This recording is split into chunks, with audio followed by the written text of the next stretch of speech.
We are here. We have 3 more speakers left. This wonderful woman here you see is our next speaker from our bureau's website, or our speakers bureau. Speaking of website, you can go on to our LOHM website where you can also find all of our speakers. You can find the speakers bureau and all the information that you would need pertaining to this program. Thank you all for tuning in.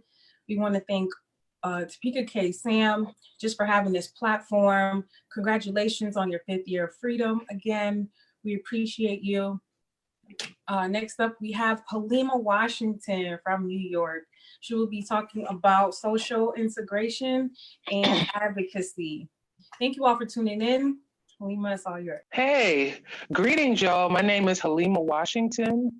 I'm a mom, an advocate, activist, organizer, and healer. I'm a child of 2 formerly incarcerated people, and I'm formerly incarcerated myself. So in a nutshell, I'm a Black woman out here on the front lines, fighting injustices and fighting for basic human rights for everyone, because as a Black woman, the personal is political. I was arrested when I was 14 years old and released on my 18th birthday. I was given a token and my belongings. During my 4-year incarceration with Department of Juvenile Justice, or DJJ, Division for Youth, or DFY, I was bounced around between secure, limited secure, and non-secure detention centers here in New York State. Prior to my incarceration, I was a ward of the state living in group foster homes. Upon my release, I was homeless and had minimal family support. Within a year and a half of my release, I was enrolled into college, became a mom, and moved into my first apartment. For the first time ever, I felt accomplished. Fast forward to 2016, I start working at a large reentry organization here in New York City as a transitional specialist.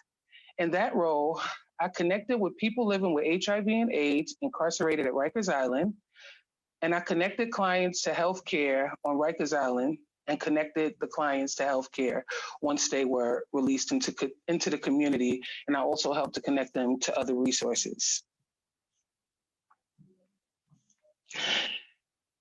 It wasn't, although my role at the reentry organization was social services, I was also heavily involved in advocacy and activism. It wasn't long before I learned about a new organization called JLUSA, or Just Leadership USA, and their charismatic leader, Glenn E. Martin. Just Leadership USA is a national organization that is building the leadership capacity of formerly incarcerated people. I learned about their bold and ambitious campaigns to close Rikers and free New York. I was intrigued and wanted to get involved. I started attending actions and member meetings. I began encouraging formerly incarcerated people at my workplace to join me. Several people obliged and joined me at member meetings and are still connected to JLUSA in some capacity today. I attended JLUSA, or Just Leadership's Emerging Leader Training, and became a leader in both the Close Rikers and Free New York campaigns. I got involved in the reproductive justice or birth justice movement around the same time. I became a New York City Department of Mental Health and Hygiene birth justice defender and sexual and reproductive justice community engagement group member.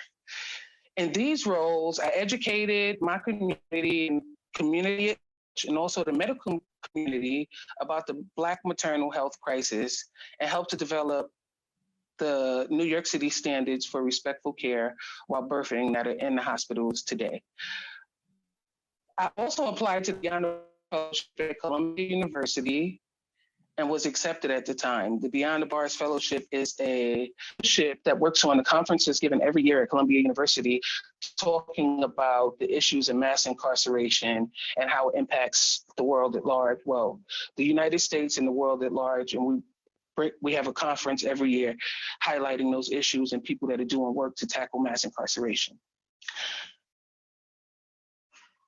In 2017, I became overwhelmed with the stress of work, activism, and advocacy.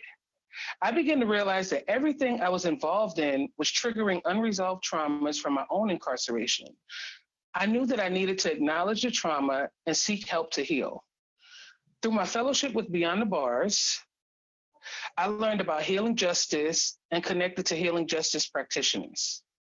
I learned about transformative justice and restorative justice.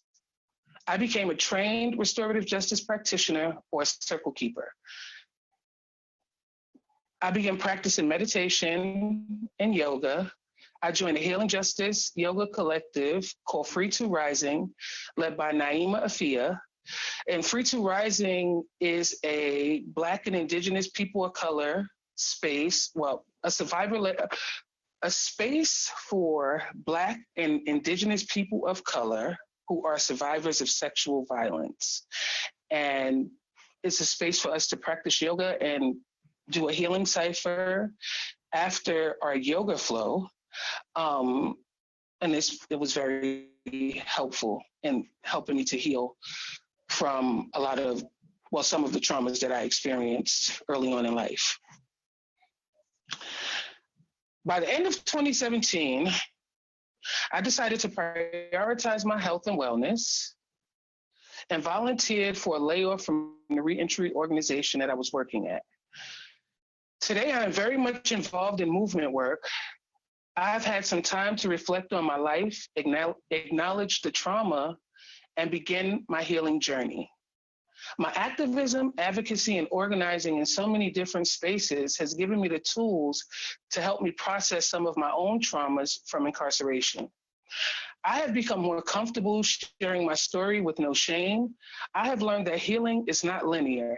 It is an ongoing process where you are unlearning and learning new ways to be constantly. My activism, advocacy, and organizing has shown me that people deserve second chances, and we are all so much more than the worst things that we've ever done. My advocacy, organizing, and my activism, advocacy, and organizing has shown me that people transform in relationship with each other.